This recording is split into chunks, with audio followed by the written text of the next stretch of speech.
नमस्कार। ज्योतिष की इस गहरी दुनिया में आपका एक बार फिर से स्वागत है। यहाँ हम कुंडली के रहस्यों को एक एक करके सुलझाते हैं, खास तौर पर उन लोगों के लिए जो इसे सच में सीखना और समझना चाहते हैं। तो आज का हमारा टॉपिक बड़ा ही मजेदार है। तीसरे भाव में बृहस्पति की मौजूदगी, जिसे हम कहते हैं पराक्रम भाव में गुरु। तो चलिए इस खास प्लेसमेंट की गहराई में उतरते हैं। हम इन सभी पॉइंट्स को एक एक करके समझेंगे ताकि पूरी पिक्चर एकदम साफ हो जाए। अच्छा, तो शुरुआत करते हैं अपने पहले सेक्शन से। सबसे पहले ये समझना जरूरी है कि ज्योतिष में ये तीसरा भाव यानी कि पराक्रम भाव आखिर है क्या, और बृहस्पति का यहाँ होना इतना खास क्यों माना जाता है।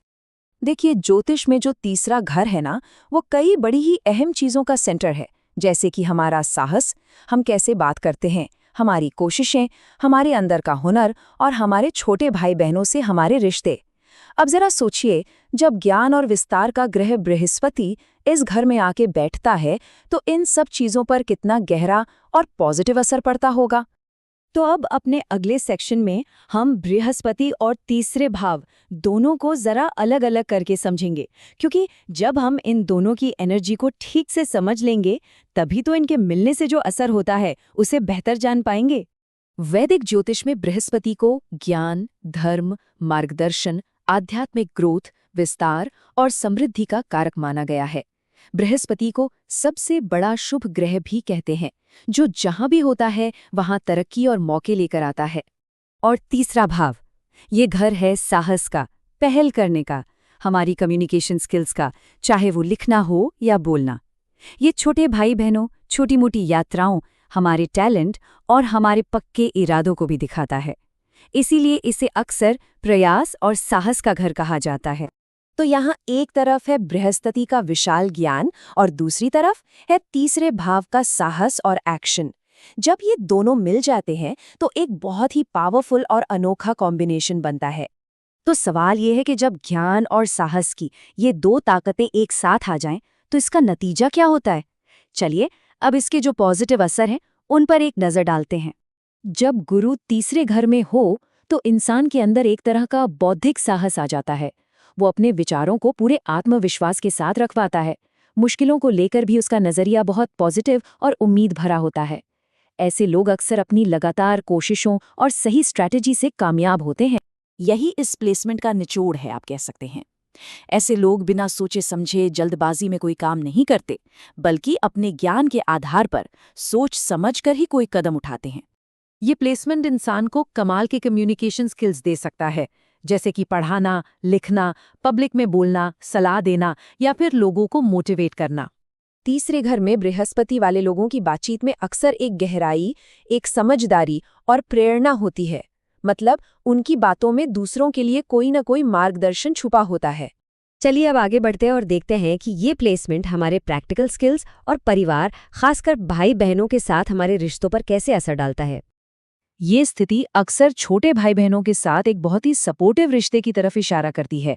ऐसा इंसान उन्हें अक्सर सही राह दिखाता है और कभी-कभी तो परिवार में एक गुरु या मेंटर की भूमिका भी निभाता है। हाँ, ये जरूर है कि असली नतीजे बृहस्पति की ताकत और दूसरे ग्रहों के असर पर भी निर्भर करते हैं। तीसरे भाव में बृहस्पति इंसान को लिखने, पत्रकारिता, टीचिंग, मीडिया, आध्यात्मिक चर्चा और पढ़ाई लिखाई से जुड़े कामों में टैलेंट दे सकता है। इस प्लेसमेंट वाले बहुत से लोग उन फील्ड्स में कामयाब होते हैं जहां ज्ञान और कम्युनिकेशन का मेल होता है। अच्छा, हर सिक्के के दो पहलू होते हैं, तो अब जरा एक बैलेंस्ड नजरिया अपनाते हैं। देखते हैं कि अगर बृहस्पति कमजोर हो तो क्या चुनौतियां आ सकती हैं, और साथ ही इसकी जो बहुत ही शक्तिशाली विशेष दृष्टियां हैं उनके बारे में भी जानेंगे। मान लीजिए, अगर बृहस्पति कुंडली में कमजोर है या पीड़ित है तो कुछ दिक्कतें आ सकती हैं, जैसे अपने आइडियाज पर जरूरत से ज्यादा भरोसा कर लेना पर उन्हें असल में कर ना पाना, या फिर कोशिशों के बाद भी कामयाबी में देरी होना, और कभी-कभी एक्शन लेने की जगह बस किस्मत के भरोसे बैठे रहना।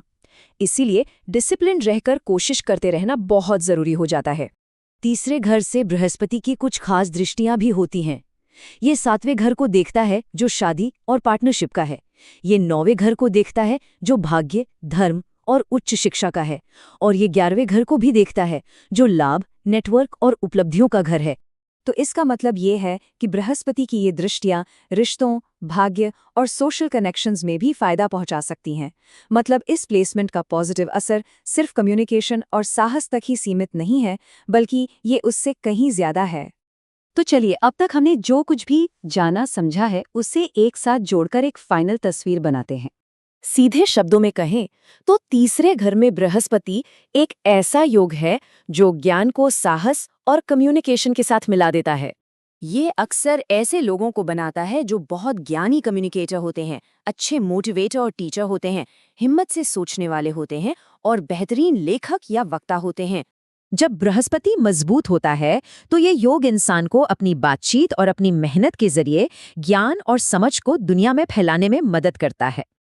और ये हमें एक आखिरी सवाल पर छोड़ जाता है, कोई भी अपनी कम्युनिकेशन की ताकत का इस्तेमाल ज्ञान को फैलाने के लिए सबसे अच्छे तरीके से कैसे कर सकता है? इस पर जरूर सोचिएगा। नमस्कार।